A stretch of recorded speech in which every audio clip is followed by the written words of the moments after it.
Brought to you by Ludo Fantasy. Roll the dice, make your move और अपनी किस्मत बदलो। Download Ludo Fantasy now. नमस्कार, आप देख रहे हैं बिहार तक और आपके साथ मैं हूं ऋचा शर्मा। पहलगाम आतंकी हमले के बाद अपने सोशल मीडिया गतिविधियों के माध्यम से सरकार और प्रधानमंत्री नरेंद्र मोदी से कई तीखे सवाल उठाने वाली नेहा सिंह राठौड़ ने एक बार फिर अपनी कड़ी प्रतिक्रिया दी है। नेहा ने ट्वीट किया है और लिखा है कि मैं बार बार कहूंगी कि हमें युद्ध नहीं चाहिए, लेकिन पहलगाम के दोषी आतंकवादियों के सिर अभी भी चाहिए। क्या ये दोनों बातें समझना इतना ज़्यादा कठिन है? नेहा ने अपनी प्रतिक्रिया में ये भी कहा कि 4 आतंकवादियों के सिर लाने के लिए पूरे देश को युद्ध में झोंक देना कहाँ की समझदारी है। उनका ये सवाल भारतीय सुरक्षा नीति और युद्ध के परिणामों पर गंभीर विचार करने वाला निमंत्रण हो सकता है। नेहा ने ये भी लिखा है कि संघर्ष में हमारे सैनिक शहीद हुए हैं, नागरिकों की जानें भी गई, लेकिन अंत में देश को मिला क्या?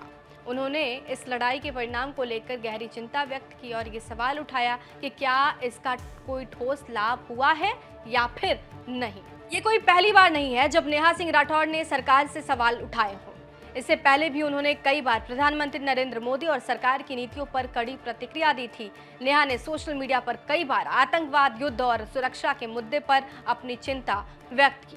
आपको बता दें कि पहलगाम में हुए आतंकी हमले की घटना के बाद प्रधानमंत्री नरेंद्र मोदी मधुबनी आए थे और मधुबनी से उन्होंने चेतावनी भी दी थी कि आतंकियों को धरती के अंतिम छोर तक खदेड़ेंगे, उनका पता लगाया जाएगा, सजा दी जाएगी। पहलगाम की घटना के बाद पीएम मोदी ने ये पहली जनसभा की थी बिहार के मधुबनी में। इस पर नेहा सिंह राठौड़ ने अपनी प्रतिक्रिया दी थी और बिहार में होने वाले चुनाव से इसका कनेक्शन जोड़ते हुए सवाल उठाया था। नेहा सिंह राठौड़ ने तब कहा था कि कश्मीर में आतंकी हमला हुआ और उसके फौरन बाद मोदी जी ने बिहार में रैली कर दी। जो लोग मोदी जी की पॉलिटिक्स और बिहार की हालत को समझते हैं, उन्हें खूब समझ में आ रहा है कि पाकिस्तान को धमकी देने के लिए मोदी जी को बिहार क्यों आना पड़ा, ताकि बिहार की जनता से राष्ट्रवाद के नाम पर वोट बटोरा जा सके। जम्मू कश्मीर के पहलगाम में आतंकी हमला हुआ। इसके बाद 24 अप्रैल को प्रधानमंत्री नरेंद्र मोदी बिहार के मधुबनी पहुंचे थे और मधुबनी की धरती से आतंकवाद को चेतावनी दी थी। इसके बाद ही ऑपरेशन सिंदूर की कार्रवाई को सेना ने अंजाम दिया था और इसके बाद शनिवार यानी 10 मई 2025 को सीज फायर की खबर सामने आई। अब नेहा सिंह राठौड़ ने एक बार फिर से सवाल उठाए हैं।